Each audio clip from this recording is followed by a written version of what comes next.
Good morning from day 2 of our Yellowstone backpack.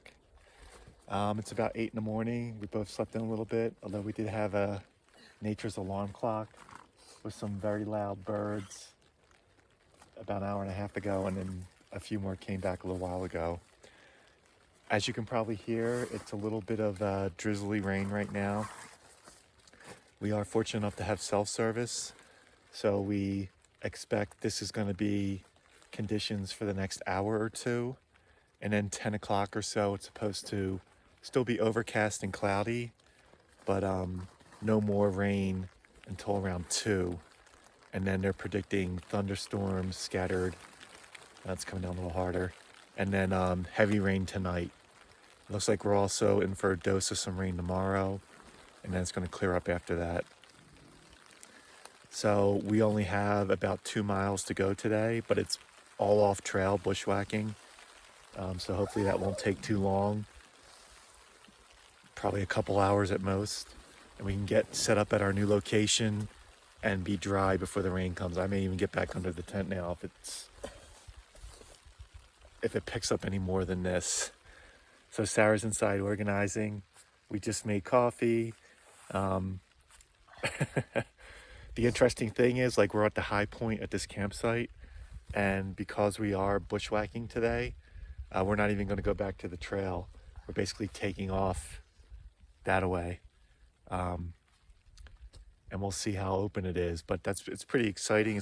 We definitely won't need sunscreen today, and we may need to spray on some DEET. That remains to be seen. The bugs have been good and bad. This morning there were a bunch of them hanging around our tent, and when I got out, they were frenzied a little bit, but they've kind of died down now with the rain and everything. So we'll see. And as long as it's light rain like this, it's not bad. It's just a real heavy rain where everything gets really wet.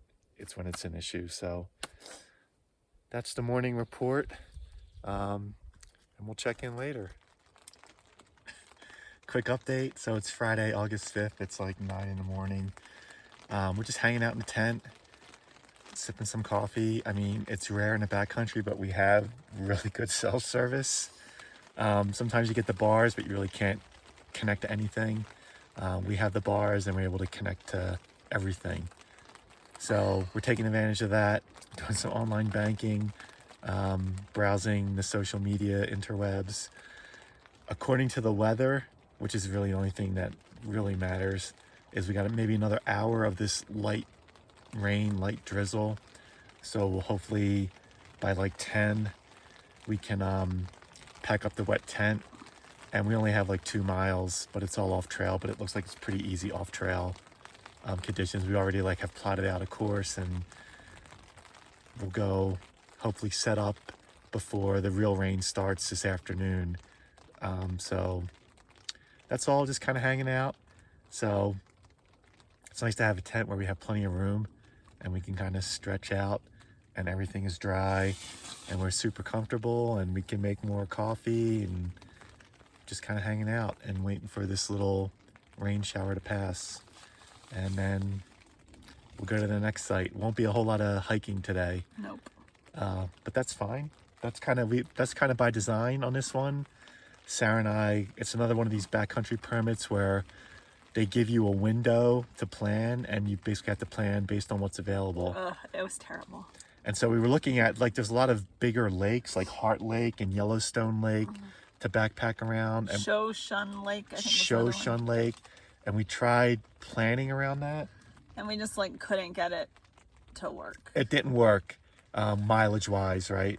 So we came to this area, and then there's no one else here, so maybe this isn't as popular an area, but I think it's cool so far. Yeah, it's just not like a lot of distance, so it's like going to be a shorter distance trip. But that's right. fine. That's fine. I got plenty of battery packs. We can keep things charged, keep ourselves amused, still be outside and enjoying the outdoors, and having, not a whole lot of people around. So still hoping for some animals. All we've gotten so far is some loud birds.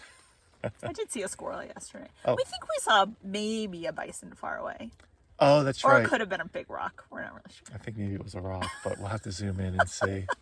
As long as it's far away, I don't want to come up around the corner on a trail and see a bison. And I did a whole walk around of this camp area, really not a whole lot of evidence of scat or tracks, so I don't think there's a lot of activity around here. But maybe the next spot will be, and it looks like we'll be near Joseph's Hot Springs as well, so maybe we can check that out if it doesn't start pouring. That's it, and we'll see you later. So we just left camp. It's about 10 a.m. The rain has died down, and we are totally off trail now, bushwhacking to our next campsite. And that's pretty cool. This campsite by design is off trail. So looking forward to checking it out, getting everything set up before the big rain comes later today. So this is what bushwhacking off trail in Yellowstone looks like. Sarah's just up ahead. We're kind of following a line. I'm checking the GPS every so often, making sure we're not veering too far off course. The woods are fairly open. Not seeing really any signs of animal scat or animal activity, but you know they're out here. So really cool feature of this national park, where they have a backcountry campsite. Maybe they have more than one, but the one we're going to anyway, totally off trail, miles away from any trail. So we're really enjoying this morning excursion while we have a break in the rain. But this is what it looks like when you're bushwhacking in Yellowstone. You can see plenty of room to maneuver. Not really any landmarks to pick. You kind of have to just follow a line and keep going. So that's what we've been doing, and it's been pretty nice. We will check in later. Oh, and there's more teeth up there.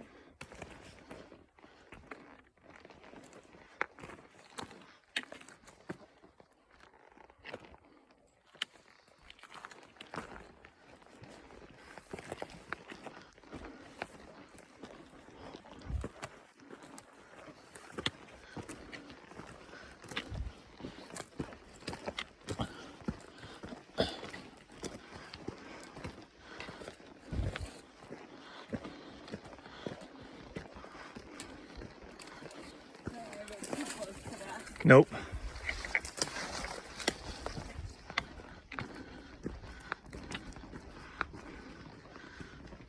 Ooh, can really smell the sulfur.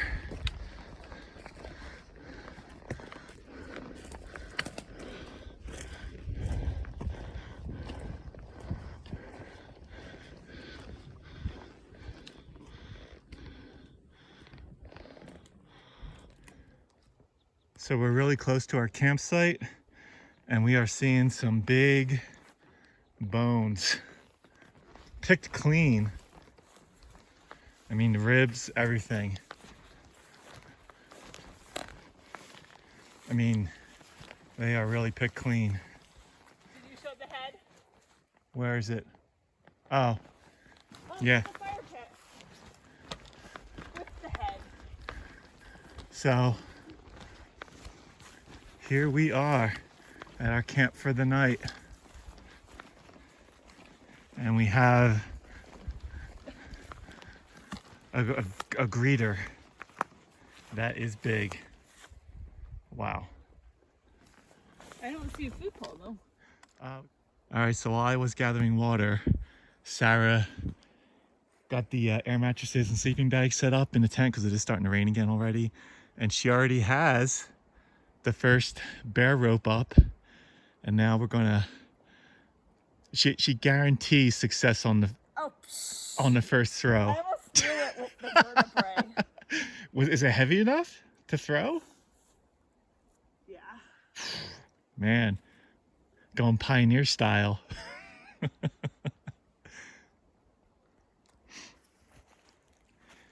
This really, I mean, one thing I'll say for this site, if there's not going to be many views, but if it was like nicer, like we came in and passed a geyser, oh, I don't know what you would call it, a hot spring, a geyser, or something very steamy, and then there's an actual hot springs nearby, we would probably explore.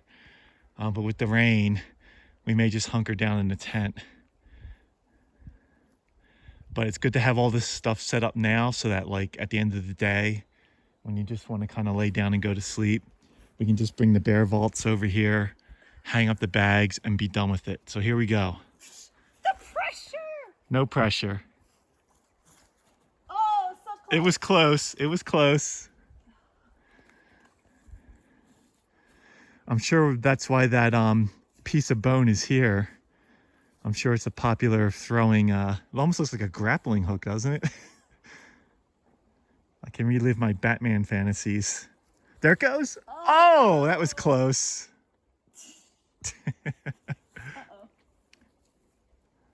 Uh-oh. Whew.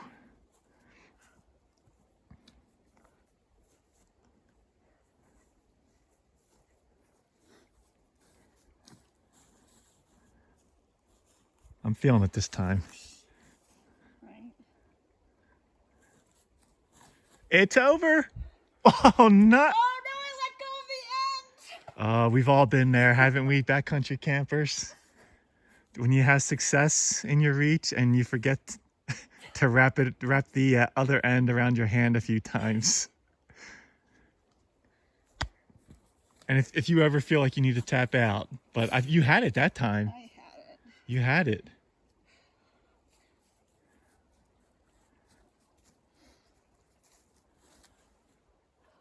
Got it. See, now you got the hang of it. All right. This rope is like good. It's a little bit longer than the other one. The other one, when I had it tied around the rock, I was on my tippy toes. Oh, okay. Okay. Yeah, it's just that the yellow rope is a little more, has seen better days. It's had a lot of hangs in its past. So we bought a new rope at REI. But we'll use both. They're still both fine. Ruh-roh. And I think with that rut-row, we will end for now. We'll probably check in the tent with the rain while we figure this out. Okay. So we're at our second backcountry campsite.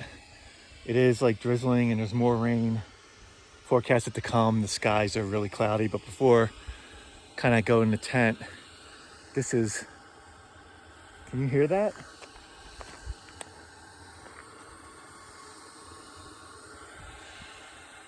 So that's Yellowstone in a nutshell, right? That's pretty cool. Definitely have a fairly slightly stronger scent of sulfur here, probably because of that vent right there. And then we've got just a little further down this bubbling cauldron.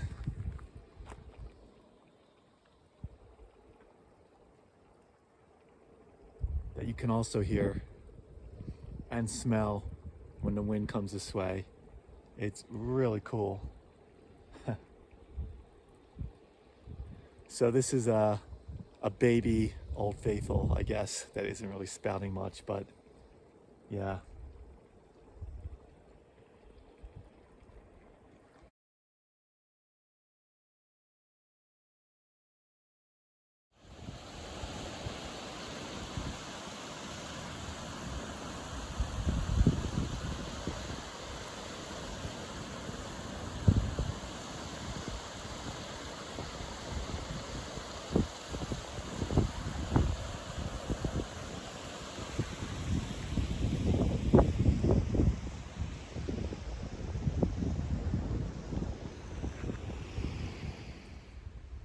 What's up, guys? It's Friday afternoon around 2:30. The rain has stopped for the moment. Just doing a little exploring around our campsite. It looks like it's gonna rain most of today, tonight, into tomorrow morning. But I'm kind of walking around a little bit. Look at this.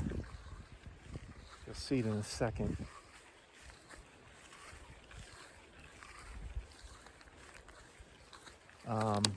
It's a pretty dead carcass. Pretty old, actually, so not fresh. If it was fresh, it definitely wouldn't be getting this close to it. One of the things you do when you're in in the backcountry, the National Park Service, is you watch what seems like stupid video about, most of it's common sense, right? But especially when you're in grizzly country, you do not want to be anywhere near a fresh carcass because chances are something's coming back for a meal, whether it's a grizzly or a wolf or whatever. But this one is obviously very old. All the flesh is pretty much gone. I mean, we have seen bones picked clean. This one is not picked clean, and there's still fur on it, so it's not super ancient, but it's been picked over pretty well. So just doing a little exploring like this, right? And I gotta say, this carcass is probably only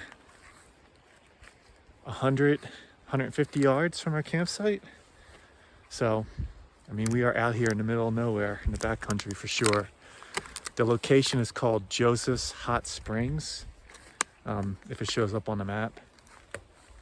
So I'm just gonna go a little bit further up this hill, see what we see up here, and then head on back to camp. But just like, always like exploring around a campsite just to see what's around, and you never know what you're gonna find, right? We'll check in later.